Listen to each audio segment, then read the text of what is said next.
এমন সময় সেখানে মহেন্দ্র আসিয়া হাজির। দুজনকেই মহেন্দ্র সম্ভবত খুন করিয়া ফেলিত, কিন্তু নাগাল সে পাইল না একজনেরও। লম্বা রোগা 22 বছরের ছোকরা রসিক চোখের পলকে উধাও হইয়া গেল। আর স্বভাব খারাপ হইলেও ঘরের বউ এত রাত্রে ঘরেই থাকিবে জানিয়া মহেন্দ্র ছুটিয়া গেল রসিকের পিছনে।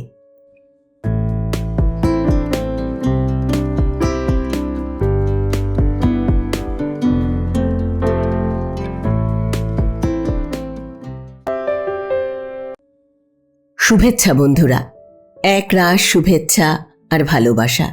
আমি অর্পিতা, আর আপনারা শুনছেন এক ব্যাগ গপ্প ইউটিউব চ্যানেল। বন্ধুরা, শুরুতেই একটা ছোট্ট অনুরোধ। এখনও যারা এক ব্যাগ গপ্প চ্যানেলটি সাবস্ক্রাইব করেননি তাদের উদ্দেশ্যে বলি, আজই চ্যানেলটি সাবস্ক্রাইব করে সঙ্গে থাকুন। উৎসাহ পাবো এগিয়ে চলার। নতুন নতুন গল্প শুনতে ও শোনাতে মনে রাখুন এক ব্যাগ গপ্প ইউটিউব চ্যানেল। আজ পড়ব শ্রদ্ধেয় কথা সাহিত্যিক মানিক বন্দ্যোপাধ্যায় রচিত একটি ছোট গল্প, ফাঁদ। গল্প পাঠ করছি আমি অর্পিতা। শুরু করছি ফাঁদ। সুভদ্রার বাবা একটি নামকরা যাত্রার দলে তবলা বাজাইত। সেই যাত্রার দলেই 12-13 বছর বয়স পর্যন্ত সুভদ্রা কৃষ্ণ সাজিয়াছিল।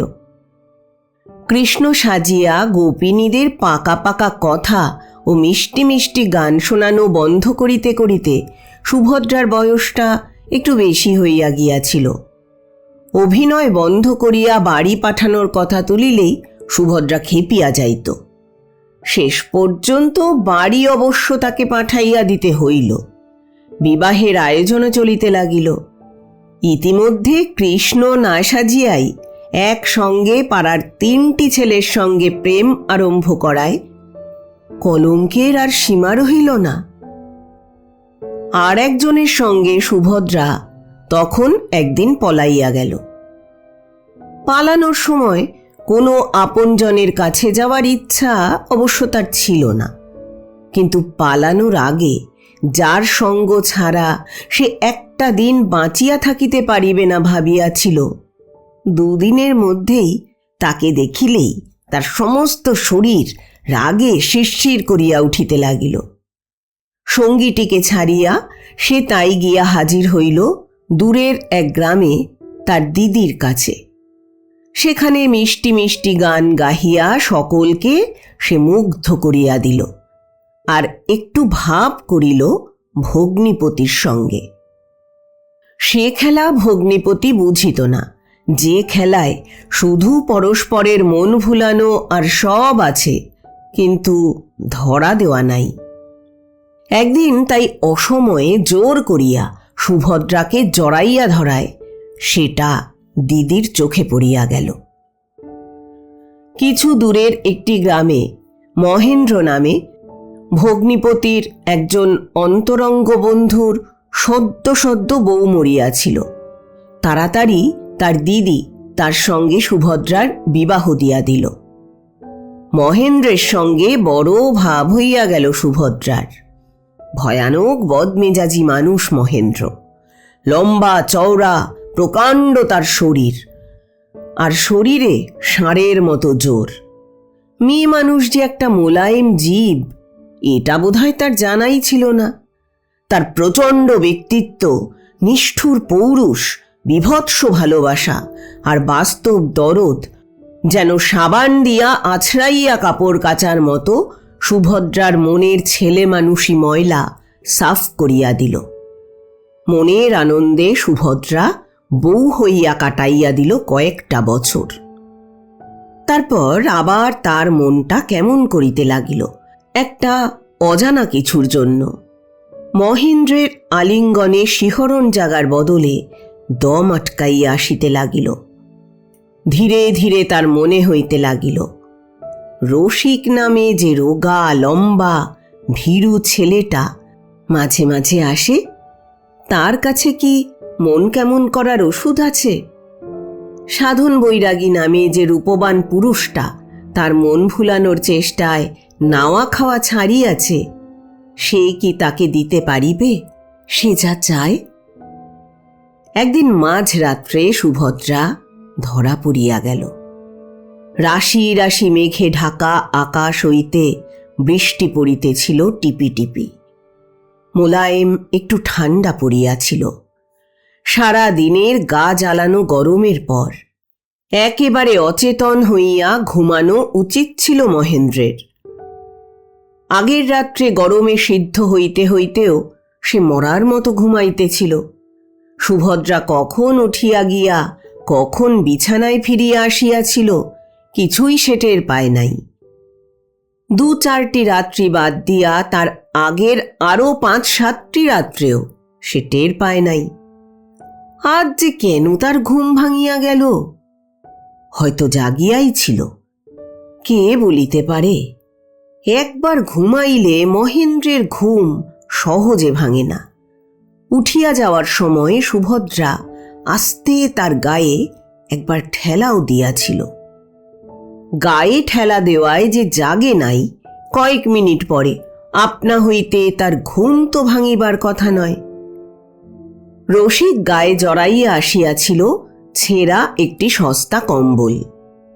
ভয় পাওয়ার অভ্যাস থাকিলে কম্বল জড়ানো সেই চেনা মানুষটি দেখিয়া সুভদ্রা হয়তো মূর্ছা যাইত।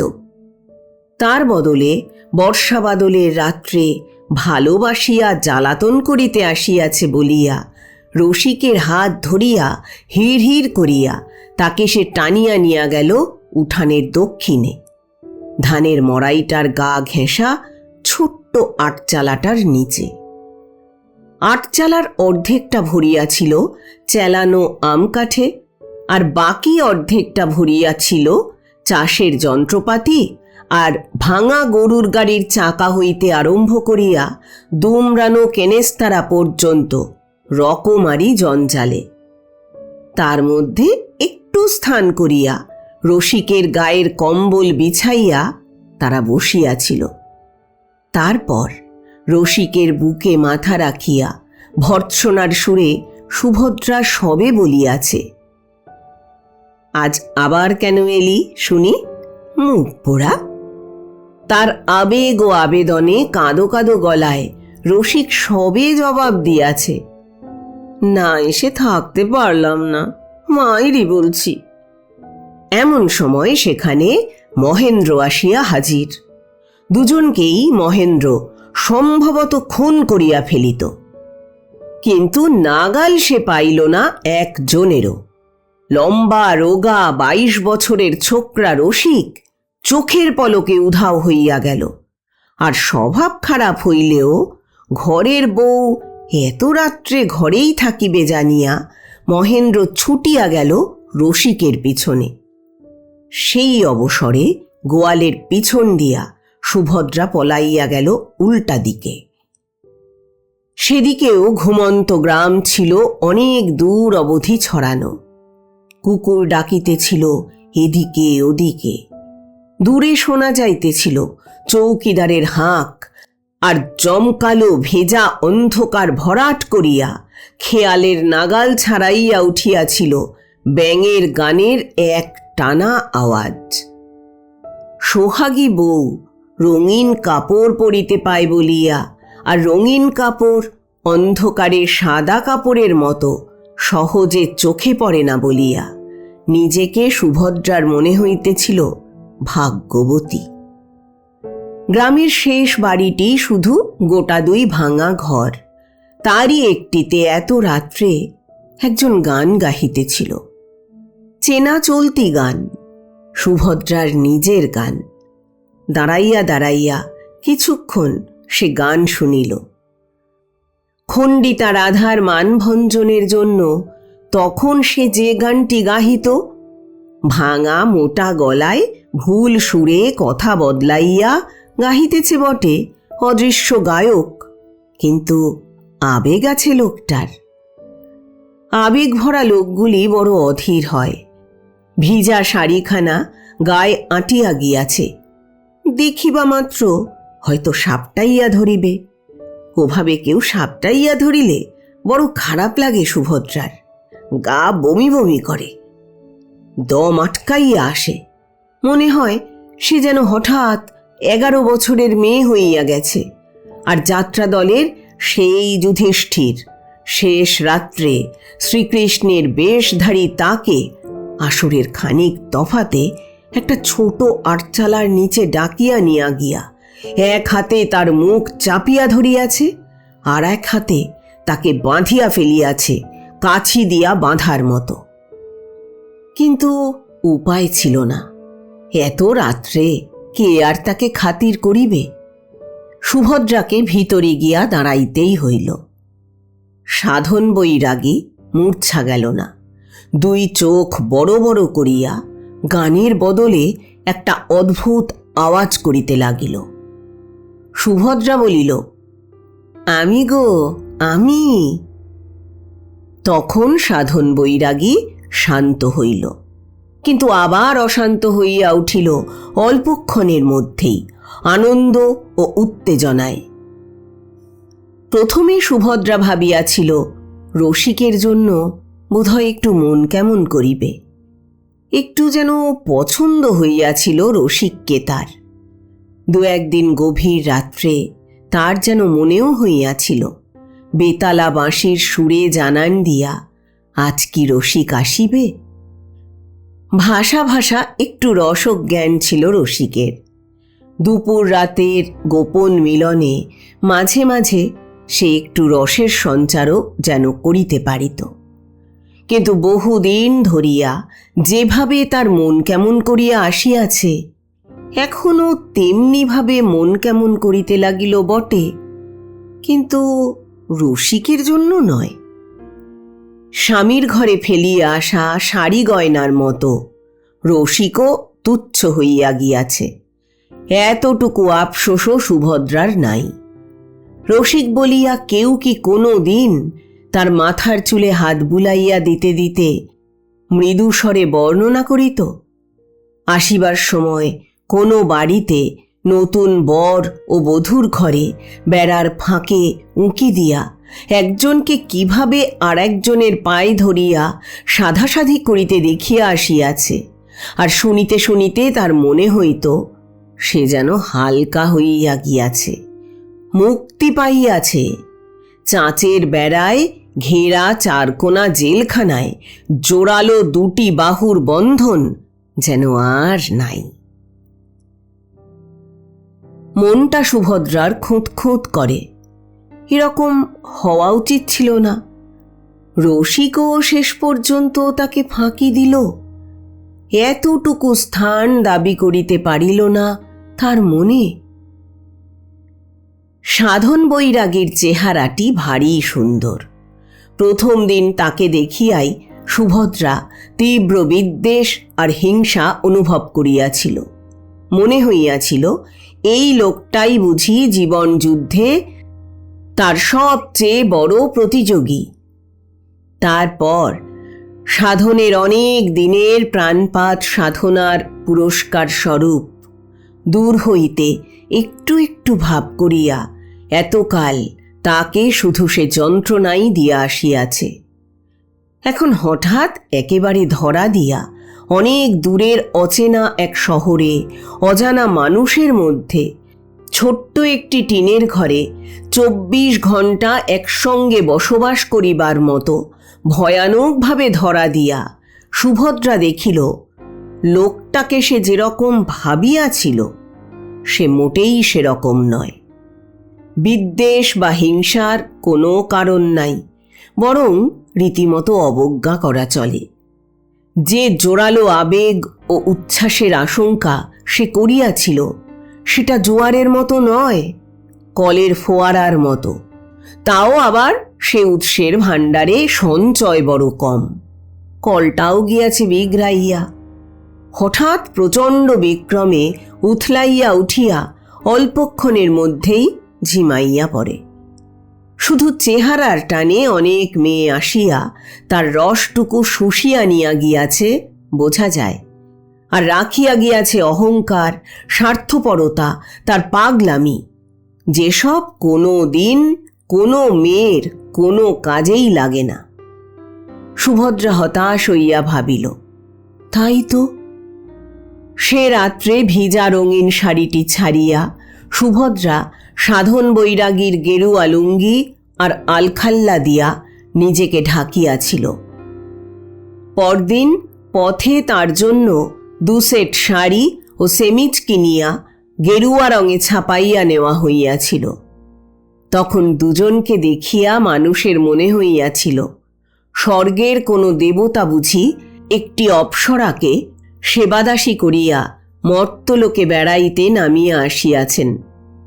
এখানে ওখানে যে কটা দিন তারা ঘুরিয়া বেড়াইয়াছে, কত লোক সাগ্রহে তাদের সেবা ও ভোগের ব্যবস্থা করিয়া দিয়াছে, আশ্রয় দিয়াছে, প্রণামীও দিয়াছে। সুভদ্রার বড় ভালো লাগিয়াছিল সেই জীবন। কোথায় যাইবে, কোথায় থাকিবে, কি খাইবে কে জানে। পথ চলিতে আলস্য বোধ করিলে একটা গরুর গাড়িকে থামাইয়া উঠিয়া বসিলেই হইল। বাঁধানো বড় সড়কে একদিন দামি একটা মোটর গাড়ি দাঁড় করাইয়া দুইজনে উঠিয়া বসিয়াছিল। হাওয়ার বেগে 40 মাইল পথ পার হইয়া গিয়া পৌঁছিয়াছিল সদরে। ক্ষুধা পাইলে ময়রার দোকানে খাবার চাহিয়া খাইলেই হয়। মুদির দোকানে চাল ডাল চাহিয়া গাছতলায় বসিয়া রাঁধিলেই হয়, নয়তো গৃহস্থের বাড়ি গিয়া বলিলেই হয়, আমরা আসিয়াছি, অন্ন দাও। পয়সা দরকার হইলে 2-4-10 জনের কাছে চাহিলেই চলে। আশ্রয় তো আছে সর্বত্র। মুচির ভাঙা ঘরে, নোংরা মেঝেতে সঙ্গের কম্বল বিছাইয়া চামড়ার গন্ধে নিঃশ্বাস নিতে নিতেও ঘুমানো যায়। ফুল ও চন্দনের গন্ধ ভরা মন্দিরের বাহিরে অতিথিশালায় জীবন্ত মানুষের ভ্যাপসা গন্ধে নিঃশ্বাস নিতে নিতেও ঘুমানো যায়। চোর ডাকাত কি খুনির আস্তানা সেই বিষয়ে মাথা না ঘামাইয়া আশ্রয় নেওয়া যায় বড়লোক গৃহস্থের বাড়িতে। গেরুয়াধারী নরনারীর তো সম্পদ কিছু থাকে না পুণ্য ছাড়া। যা থাকে তার উপরেও তো লোভ করা চলে না, কামনাও করা চলে না সুন্দরী সন্ন্যাসিনীকে। তাতে পাপ হয়, পাপ করিলে মানুষ নরকে যায়। এমন নির্ভর নিশ্চিন্ত বাধাবন্ধনহীন সহজ সরল জীবনযাপনের সুযোগ থাকিতে মানুষ যে কেন দম আটকাইয়া পচিয়া মরে ঘরের মধ্যে। কিন্তু সাধন বৈরাগী বলিয়াছে, এক জায়গায় স্থিতি হয়ে না বসলে কি চলে? সুভদ্রা যদি বলিত খুব চলে, সাধনকেও অবশ্যই তা মানিয়া নিতে হইত। কিন্তু মন মরা বিরক্ত আর নিরুৎসাহ সঙ্গী যদি সারা দিন প্যান প্যান করে কানের কাছে আর মুখ ভার করিয়া থাকে চোখের সামনে, মুক্তিও কি মানুষের ভালো লাগে? এই শহরে তাই তারা নীড় বাঁধিয়াছে। সুভদ্রা ভাবিয়াছে, আর যাই হোক, যা খুশি তো করা চলিবে এখানে। পরের কর্তালি, পরের ইচ্ছা অনিচ্ছা বিধি নিষেধ তাকে ঘেরিয়া তো থাকিবে না। ঘর বাঁধিলে রোজগারের ব্যবস্থা করা দরকার। সাধন বৈরাগী বলিল, ভিক্ষা করা চলবে না কিন্তু। কোনো রকমে দিন কাটানোর সঙ্গতি সাধন বৈরাগীর ছিল। তার মা রাখিয়া গিয়াছে। জীবনে সে প্রথম একতারা হাতে ভিক্ষা করিতে বাহির হইয়াছে সুভদ্রার জন্য। বাহির হইয়াছে অসময়ে। মানুষ যখন ভিখারিকে তাড়াইয়া দেয়, সুভদ্রা তাকে বঞ্চিত করে নাই, নিজেই ভিক্ষা দিতে আসিয়াছে। মুচকি হাসিয়া বলিয়াছে, একটা গান করো তো বৈরাগী ঠাকুর। সুভদ্রা তাই তামাশা করিয়া বলিল, কেন, ভিক্ষে তো তুমি করতে বৈরাগী ঠাকুর। অনেক তামাশাতেই সাধন বৈরাগী পুলকিত হইতে জানে না। এদিক দিয়া মানুষটা সে একটু ভোঁতা। রোজগারের উপায়টা ঠিক করিল সুভদ্রা। বাড়ির সামনে রাস্তার ধারে যে হাত তিনেক চওড়া বারান্দাটুকু আছে সেখানে দুটি দোকান খোলা হইল, পানবিড়ি আর তেলে ভাজার দোকান। পানবিড়ির দোকানের ভার রহিল সাধনের, তেলে ভাজার দোকানের ভার রহিল সুভদ্রার। বাড়িওয়ালা এবং বাড়ির আরও 3 ঘর ভাড়াটের কাছে চাওয়া মাত্র অনুমতি পাওয়া গেল। দোকান খোলার আগের দিন সুভদ্রা বলিল, সবাইকে বলে এসো, আজ সন্ধ্যাবেলা কৃষ্ণলীলা গান গেয়ে শোনাব। দোকান যে খুলছি জানানো তো চাই সবাইকে। আসর করা হইয়াছিল উঠানে। সন্ধ্যাবেলা সেখানে মানুষ আর আঁটে না। কৃষ্ণলীলার অনেক গান সুভদ্রা জানিত। একাই সে 3 ঘণ্টা আসর জমাইয়া রাখিল। অনেক দিন এসব গান সে গায় নাই।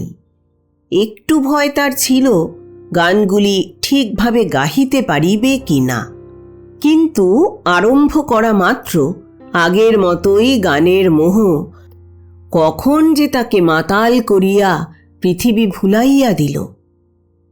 এবাড়ির একজন ভাড়াটে গিরিন সাউ চমৎকার বেহালা বাজায়। হারমোনিয়াম আর তবলা বাজানোর লোকও সেই সংগ্রহ করিয়া আনিয়াছিল। সুভদ্রা ভাবিয়াছিল শুধু বসিয়া থাকিয়াই গানগুলি গাহিয়া যাইবে, কিন্তু প্রথম গানের অর্ধেকটাও তার বসিয়া গাওয়া চলিল না। রাধার কাছে যাওয়ার সময় পথে চন্দ্রাবলী তাকে ধরিয়া নিজের কুঞ্জে টানিয়া আনিয়াছে। রাধার জন্য মন আকুল হইয়া আছে, কিন্তু বাহিরে সে চতুরালি করিতেছে চন্দ্রাবলীর সঙ্গে। উঠিয়া দাঁড়াইয়া ঘুরিয়া ফিরিয়া প্রত্যেকটি অঙ্গ প্রত্যঙ্গের সাহায্য ছাড়া এ কি প্রকাশ করা যায়? একটি হাঁটু পাতিয়া বসিয়া সামনে ঝুঁকিয়া পায়ে না ধরিলে কি খণ্ডিতা রাধার কাছে নিবেদন করা যায়? হৃদয়ে যার শুধু রাধার চিহ্ন আঁকা, বাহিরের অঙ্গে তুচ্ছ নখের চিহ্ন দেখিয়া তার উপর রাগ করা রাধার উচিত নয়। গানের শেষে সুভদ্রা ঘরে গিয়া শুইয়া পড়িল। সাধন ঘরে গেল অনেক পরে। খোলা দরজার বাহিরে তখনও মানুষকে চলাফেরা করিতে দেখা যাইতেছে, কলরব শোনা যাইতেছে। সাধন ঘরে আসিবা মাত্র সুভদ্রা বিছানা ছাড়িয়া উঠিয়া তার সামনে 1 হাঁটু মাটিতে নামাইয়া সামনে ঝুঁকিয়া 2 হাতে তার পা ধরিয়া বলিতে লাগিল, সত্যি বলছি আমি, তুমি ছাড়া আমি আর কাউকে জানি না। কোনো দিন পরপুরুষের দিকে আমি তাকাইনি। সাধন তার গালে টোকা দিয়া বলিল, সত্যি? সুভদ্রা কাতর হইয়া বলিল, কেন সন্দেহ করছো? রসিককে যে মাঝে মাঝে আসতে দিতাম, তাও তো তোমার জন্যই। মাইরি বলছি, যখন আর সইতে পারতাম না, মনে হতো আর একটুক্ষণ তোমায় না পেলে বুক ফেটে যাবে, শুধু তখন একটু সময়ের জন্য। বিছানায় গিয়া এলাইয়া পড়িয়া বলিল, উফ মা গো, আমি আর বাঁচব না। বেহালাবাদক গিরিন সাউয়ের বউ কালিদাসী আসিয়া বলিল, খাবে না বষ্টুম দিদি? কি গানটাই গাইলে বষ্টুম দিদি। সুভদ্রা উঠিয়া খাইতে গেল এবং পেট ভরিয়াই খাইল। সেই রাত্রে সাধনকে সে আর কাছে ঘেঁষিতে দিল না। কালিদাসী যে সম্মান করিয়া তাকে আজ প্রথম বষ্টুম দিদি ডাকিয়াছিল, তাতে তার মনে বড়ই আঘাত লাগিয়াছে। পরদিন সকালে এত খদ্দের আসিয়া জুটিল যে সাধনের দোকানের অল্প বিড়ি সিগারেট ফুরাইয়া গেল 8 ঘণ্টার মধ্যে। বেগুনি ফুলুরি ভাজিয়া সুভদ্রা অর্ধেক লোকের দাবি মিটাইয়া উঠিতে পারিল না। সকলেই সুভদ্রার গানের প্রশংসা করিতে চায়, বলিতে চায় যে বেগুনি ফুলুরির এমন স্বাদ তো জীবনে তারা পায় নাই। সংকীর্ণ বারান্দায় উবু হইয়া বসিয়া আর বারান্দার সামনে গোল হইয়া দাঁড়াইয়া সকলে যেন একটি বৈঠক বসাইয়া দিল। লোচন কুমোর প্রতিমা গড়িতে ওস্তাদ। একটি মাত্র বেগুনি খাইয়া যেন তার নেশা হইয়াছে, এমনি ভাবে সে আধ ঘণ্টা হাঁ করিয়া চাহিয়া রহিল সুভদ্রার দিকে। সুভদ্রার আশ্চর্য মুখের ছাঁদ ও দেহের গড়ন দেখিয়া তার মনে ভাবের তরঙ্গ উঠিতে লাগিল। একে সামনে রাখিয়া সে যদি প্রতিমা গড়িবার সুযোগ পাইত। সতীশ গোয়ালা ভাবিতে লাগিল, ইনি নিশ্চয়ই সাক্ষাৎ ভগবতী। বংশী হালদার সারা দিন মিউনিসিপ্যালিটির ট্যাক্স আদায় করিয়া ঘুরিয়া বেড়ায়। সুভদ্রার গেরুয়া বেশ যেন রোদে ঝলসানো শহরের সুরকির পথের মতো চোখে তার ধাঁধা লাগাইয়া দিল। নটবর একজন বড় লোকের খানসামা। সে ভাবিতে লাগিল, সুভদ্রার সঙ্গে একবার যদি ঘনিষ্ঠতা করাইয়া দেওয়া যায়, কি খুশি বাবু হইবেন। এই চারজন ছাড়া সকলেই কম বেশি কথা বলিতেছিল। দু একজন কথা বলিবার চেষ্টায় ঢোক গিলিতেছিল। এবার আমি রাঁধতে যাই বলিয়া একসময় সুভদ্রা ভিতরে চলিয়া গেল। আবার দোকান খুলিল একেবারে সেই বিকেলে। একবেলাতেই দোকানদারিতে তার বিতৃষ্ণা জন্মিয়া গিয়াছে। লোকগুলি বড় ভোঁতা, বড় নিরস। বেগুনি ফুলুরি কিনিতে আসিয়া তাকে যেন সকলেই বাঁধিয়া ফেলিতে চায়, তার সাহচর্যে ভুলিয়া যাইতে চায় নিজেদের। বিকেলেও খদ্দের আসিল অনেক, এবং দিন দিন খদ্দেরের সংখ্যা বাড়িতে লাগিল। তখন বেগুনি ফুলুরি ভাজিবার জন্য একজন লোক রাখিয়া দেওয়া হইল। সুভদ্রা মাঝে মাঝে আসিয়া ৫-১০ মিনিট বারান্দায় বসিতে লাগিল, আর নিজের হাতে বিক্রি করিতে লাগিল ভাজা জিনিসগুলি। বৈঠক তাই ভাঙিয়া গেল, কিন্তু সেজন্য বিক্রি কমিল না। বেগুনি ফুলুরিও কম মুখরোচক জিনিস নয়। বৈঠক না বসুক, লোচন, সতীশ, বংশী আর নটবর নিয়মিতভাবে আসে, কেউ সকালে কেউ বিকালে। সুভদ্রা না থাকিলে গল্প করে সাধনের সঙ্গে। সুভদ্রা আসিলে ২-১ পয়সার বেগুনি কেনে আর ২-১টি কথা কয়। নটবর একদিন তাকে বাবুদের বাড়ি গান গাহিবার বায়না দিয়া গেল। শুনিয়া লোচন বলিল, না না, অমন কম্ম করিও না, ওর বাবু বড় খারাপ লোক। সতীশ এবং বংশীও সায় দিয়া বলিল, যেও না, বিপদ হবে। সুভদ্রা বলিল, বিপদ হবে? কিসের বিপদ? তারপর হাসিয়া বলিল, বেশ তো, তোমরা তবে 10টা টাকা দাও আমায়, যাব না, তোমাদেরই না হয় গান শুনিয়ে দেব। পরদিন সত্যই তারা 10টা করিয়া টাকা নিয়ে হাজির। 10টা করিয়া টাকা দেওয়া তাদের পক্ষে এমনি সহজ নয়। প্রতিদানে কিছু পাওয়া যাইবে কিনা সন্দেহ থাকিলে সেটা আরও কঠিন হইয়া দাঁড়ায়। বুঝিয়া সুভদ্রা খুশি হইল বটে, মন কিন্তু তার ভিজিল না। এসব ফাঁকি সে জানে। 7 দিন একত্রে বসবাস করিবার পর সে একটি টাকা বাজে খরচ করিলে এরা প্রত্যেকে তার সঙ্গে রীতিমতো ঝগড়া করিবে। তাছাড়া এবেলা টাকাটা নিলে ওবেলা এরা একা পাওয়া মাত্র তার হাত টানিয়া ধরিবে। তার চেয়ে নটবরের বাবুর বাড়ি গান গাহিতে যাওয়া অনেক ভালো। গান কিন্তু সেখানে জমিল না। সুভদ্রার গান।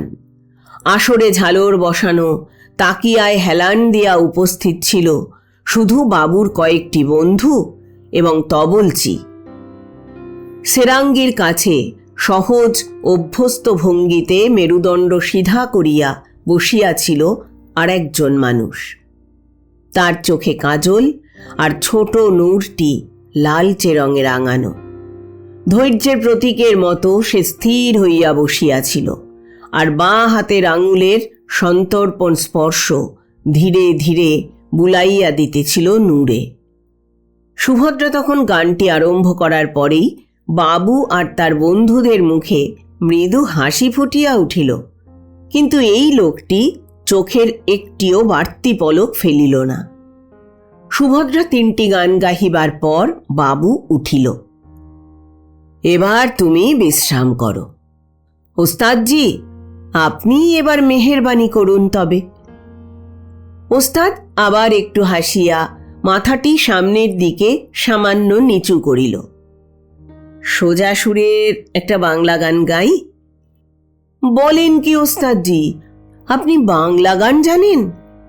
সিগারেটের ধোঁয়া না ছাড়িয়াই সবিস্ময়ে কথাটা বলিয়া বাবুর এক বন্ধু কাশিতে লাগিল।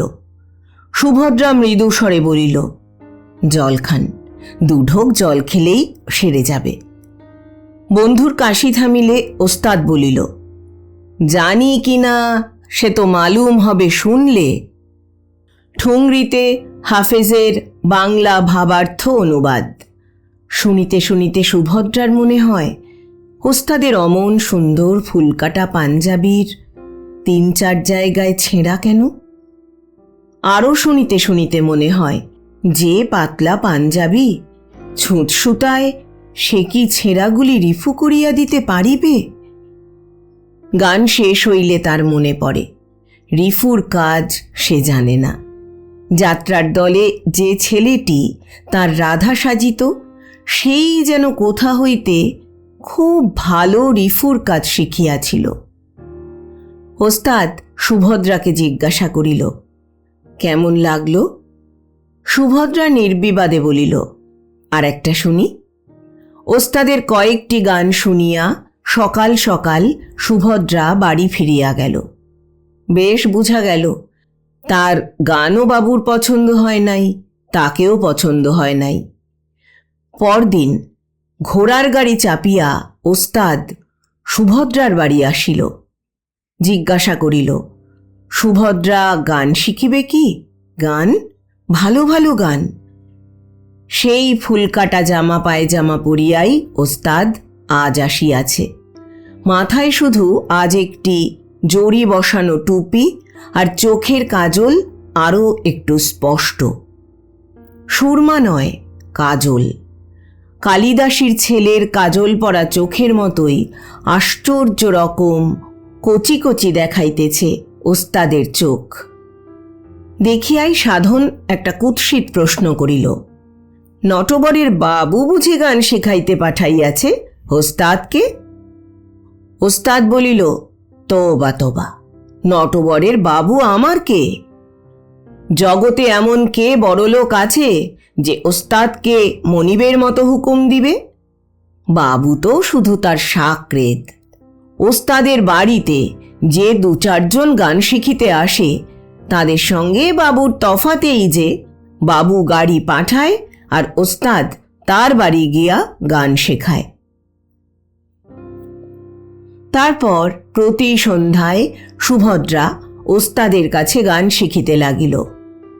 কালিদাসী মুখ ভার করিয়া বলিল, মুসলমানের কাছে গান শিখছ বৈষ্ণব দিদি?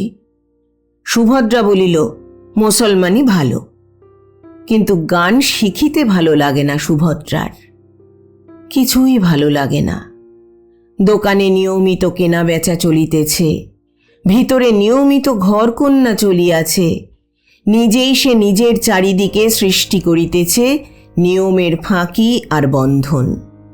যা খুশি সে করিতে পারে, কিন্তু যা খুশি করিবে কি? কি আছে যা খুশি করায়? পথে দাঁড়াইয়া উলঙ্গ হইয়া নাচিবে?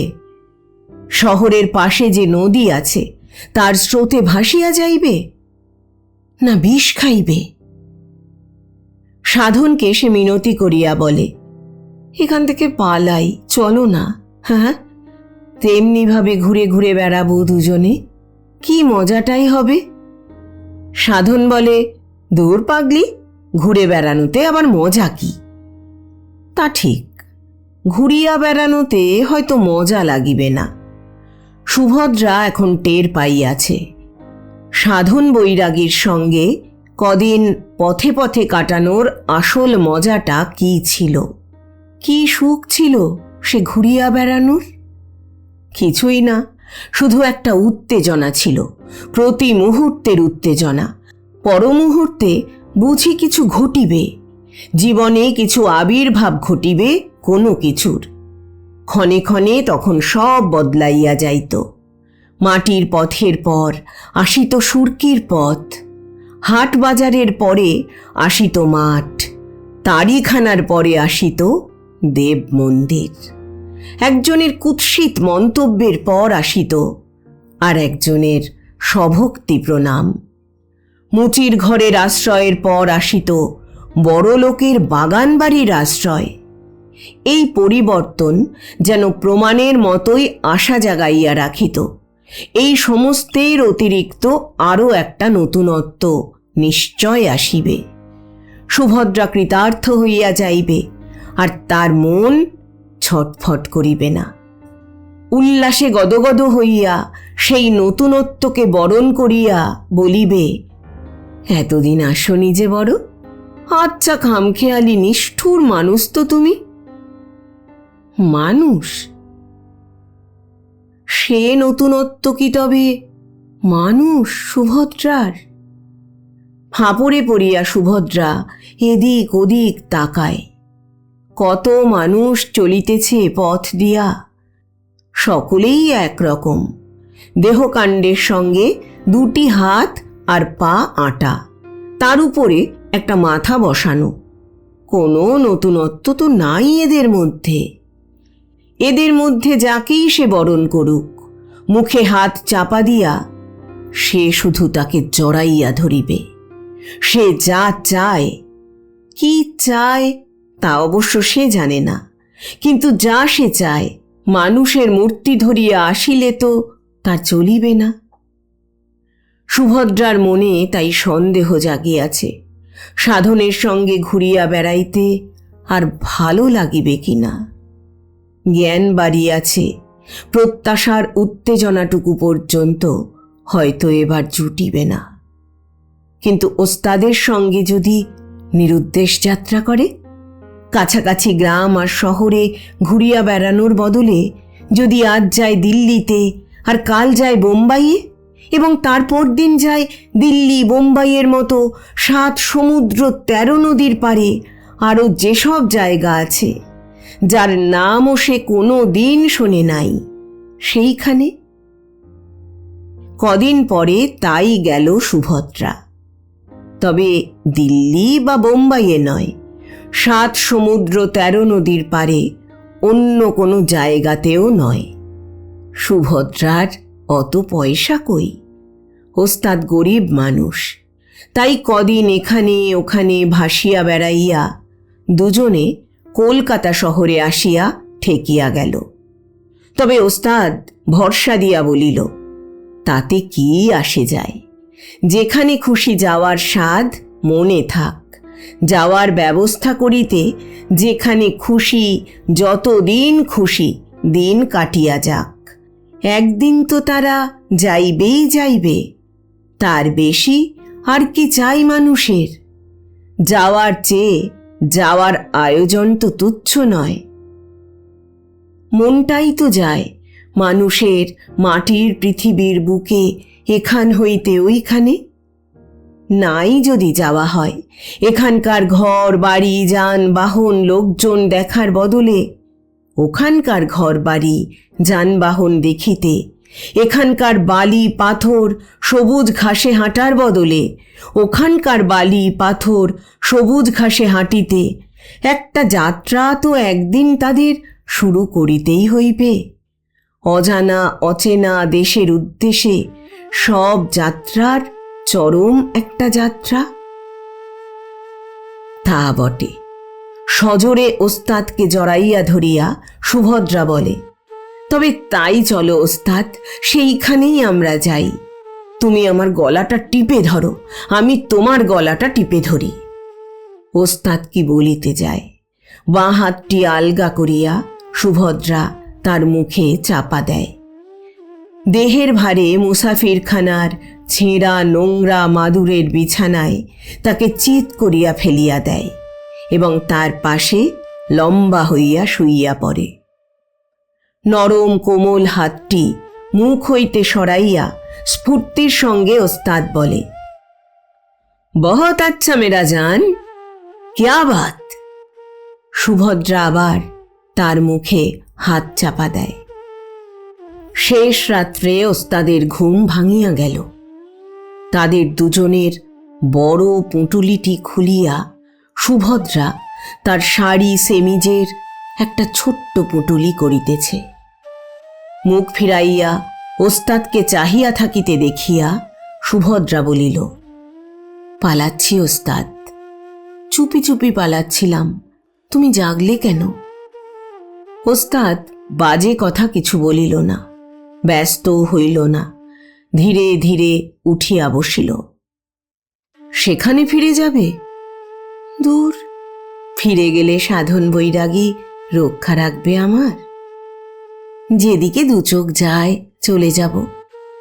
ওস্তাদ উৎসুক হইয়া বলিল, বেশ তো, চলো না, আমিও সাথে যাই। পিছে পিছে যাব, খুশ হলে কাছে ডাকবে, নয়তো ডাকবে না। সুভদ্রা মাথা নাড়িয়া বলিল, হুম, এবারে একা পালাবো ওস্তাদ, পুরুষকে সঙ্গে নেব না। পুরুষ জাতটাই বড় খারাপ, কেবল জড়িয়ে ধরে। ওস্তাদ মাথাটা সামনে একটু হেলাইয়া সায় দিল, মুখে কিছু বলিল না। বাঁ হাতে সন্তর্পণে নিজের ছোট্ট নোষটিকে আদর করিতে লাগিল। একাই যাইতেছে বটে, তবে একা সে থাকিবে না, ওস্তাদ তা জানে। পুরুষ মানুষ একা থাকিতে পারে না, তো ও মেয়ে মানুষ, একজন কেউ আসিবেই। সুভদ্রা নিজেই যাকে জড়াইয়া ধরিবে আর ছাড়িবে না। আর সেই একজন যদি কখনো আনমনে জড়াইয়া ধরিতে ভুলিয়া যায়, চোখে সুভদ্রার জল আসিবে, রাগে সে ফোঁস করিতে থাকিবে। সুভদ্রার পুঁটুলি বাঁধা হইলে ওস্তাদ একটি প্রস্তাব করিল। চুপি চুপি যখন পালানো গেল না, বাকি রাতটুকু বসিয়া গল্প করিলে হয় না? ভোরবেলা সুভদ্রা চলিয়া যাইবে, ভোর হইতে তো বেশি বাকি নাই। তুমি জ্বালালে ওস্তাদ। সুভদ্রা কাছে আসিয়া বসিল। গল্প তেমন জমিল না। একটিবার তাকে জড়াইয়া ধরার জন্য মনটা ওস্তাদের আঁকুপাকু করিতেছিল। টের পাইয়া সুভদ্রাও প্রতীক্ষা করিতেছিল, কখন ওস্তাদ একটু ভয়ে ভয়ে তার হাত ধরিয়া মৃদু সলজ্জ হাসির সঙ্গে চোখে চোখে চাহিয়া নীরবে জড়াইয়া ধরিবার অনুমতি চাহিবে। বাহিরে ভোর হইয়া আসিল, রাস্তার আলো নিবিয়া গেল। ওস্তাদ কিন্তু কিছুই করিল না। তখন সুভদ্রা নিজেই বলিল, একবারটি ভাবের খেলা খেলবে না ওস্তাদ, শেষবারের মতো? ওস্তাদ মাথা নাড়িয়া বলিল, না। বেশ বোঝা যায়, ধৈর্য আর সংযমের তলে চাপা পড়িয়া ভিতরের উত্তেজনা ওস্তাদকে থরথর করিয়া কাঁপাইয়া দিতেছে। দম আটকানো উদ্বেগে নিঃশ্বাস পড়িতেছে ছোট ছোট। কদিন কাজল পরা হয় নাই, তবু কাজলের একটু আভাস ওস্তাদের চোখে পাওয়া যায়। আশা, হতাশা, ঈর্ষা, উদারতা, রাগ, দুঃখ, অভিমান, ক্ষমা ও ত্যাগের ভাব মিশিয়া তার মুখে প্রলেপের মতো মাখা হইয়া গিয়াছে। আর চোখ দুটি যেন পলকে পলকে বদল করিয়া ওই ভাবগুলি এক একটি বাছিয়া বাছিয়া স্পষ্ট করিয়া তুলিতেছে। সুভদ্রা চিন্তিত হইয়া বলিল, তুমি সত্যি জ্বালালে ওস্তাদ, যাব না নাকি? একটু ভাবিয়া সে আবার বলিল, না পালাই, তোমার সঙ্গেও আমার বনবে না। ওস্তাদের চোখের ঔৎসুক্য নিবিয়া গেল, আটকানো নিঃশ্বাস বাহির হইয়া আসিল। বাহিরের আলো আরেকটু স্পষ্ট হইয়াছে। সুভদ্রা চলিয়া গেল। ওস্তাদ আর একটি কথাও বলিল না। শেষ চেষ্টা কাজে লাগিল না। আর কি বলিবার আছে? এখন আপনা হইতে ফাঁদটি খসিয়া গিয়াছে ভাবিয়া খুশি হওয়ার চেষ্টা করা ছাড়া আর কিছুই করিবার নাই। কিন্তু সে চেষ্টা করিতে গিয়া ওস্তাদ দেখিল ফাঁদ খসিয়া গেলেও ফাঁদে পড়া বেকুব প্রাণীর মতোই ছটফট না করা অসম্ভব।